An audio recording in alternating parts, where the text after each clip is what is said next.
আজ রাজপথে থেকে জীবন দিয়ে কি পেলাম আমরা সকলেই একটাই দাবি, মাননীয় প্রধানমন্ত্রীর কাছে আমাদের সকল শহীদের হত্যার বিচার যেন আমরা সঠিকভাবে পাই।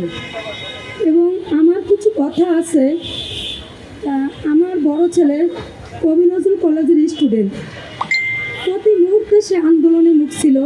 আমার হাজব্যান্ড শহীদ শাহিন হাওলাদার, আমার 3টি ছেলে মেয়ে, আমরা প্রতি মুহূর্তে তারা রাজপথে ছিল, আন্দোলনে ছিল। কিন্তু শেষ মোমেন্টে আমার সবসময় আতঙ্ক থাকতো আমার ছেলেকে নিয়ে। আমার ছেলে আহত হয়েছিল, পায়ে নখ উঠে গেছিলো, তখন ফেসিবাদী সরকার হাসিনা ছিল, তখন আমরা লুকায় লুকায় ট্রিটমেন্ট করছি।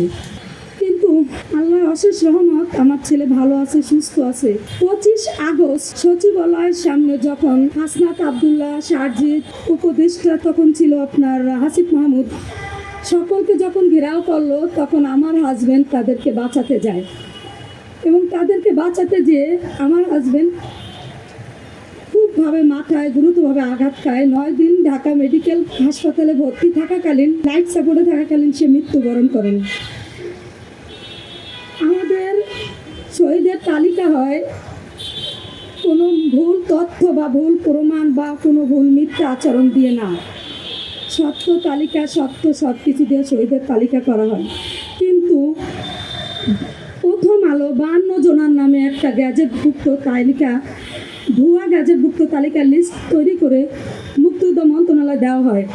ওইখান থেকে মুক্তিযুদ্ধ মন্ত্রণালয় থেকে সেই 52 জনের সকল সুযোগ সুবিধা থেকে বঞ্চিত করা হয়। সেই 52 জনের ভিতরে আমিও একজন। আজ প্রতি মুহূর্তে আন্দোলনে থেকে, প্রতি মুহূর্তে রাজপথে থেকে আর জীবন দিয়ে, লাস্ট মুহূর্তে আমার 3টা বাচ্চা নিয়ে আমি রাস্তায় ভাসতেছি। আমি আমার তারেক রহমান স্যারের কাছে একটাই আবেদন, স্যার আমার 3টা বাচ্চা নিয়ে আমি খুবই কষ্টে দিন যাপন করছি। আমার হাজব্যান্ড মোংলা থানা বিএনপির সাথে জড়িত ছিল। আমরা 17 বছর গ্রাম ছাড়া, 17টা বছর আমার হাজব্যান্ড গ্রাম ছাড়া। বিএনপির যত সংবাদ সম্মেলন হতো গ্রাম থেকে, যত আপনার লোকজন, বিএনপির যত দল নেতা খাতা এসে আমার বাসায় সংবাদ সম্মেলন সব আমার বাসায় তারা থাকতো। আর আজ সেই বিএনপি সরকার আসার পর থেকে আমাদের সকল সুযোগ সুবিধা থেকে বঞ্চিত কেন করা হলো? আমার একটাই প্রশ্ন, স্যার আজ রাজপথে থেকে জীবন দিয়ে কি পেলাম আমরা? আজকে আমার হাদি ভাই আমাদের এই রাজপথে থেকে জীবন দিয়ে কি পেল? আজকে আমরা এই হাদি ভাইয়ের বিচার চাই, আমার হাজব্যান্ডের বিচার চাই, এই আনসার বাহিনীদের বিচার চাই। আজ আমার এই সন্তানদের পাশে কে দাঁড়াবে? আমি 3টা সন্তান নিয়ে রাস্তায় রাস্তায় ভাসতেছি, আমার কোনো কুল কিনার নেই। আর জীবন দিয়ে কি পেলাম? দেশের কি আমরা কি নিলাম? ইউএফটি ফার্স্টের সাথে ট্রেড করুন যে কোনো জায়গা থেকে, ক্যাম্পাসে ক্লাসের ফাঁকে, ঢাকায় জ্যামে বসে কিংবা ঘরে বসে।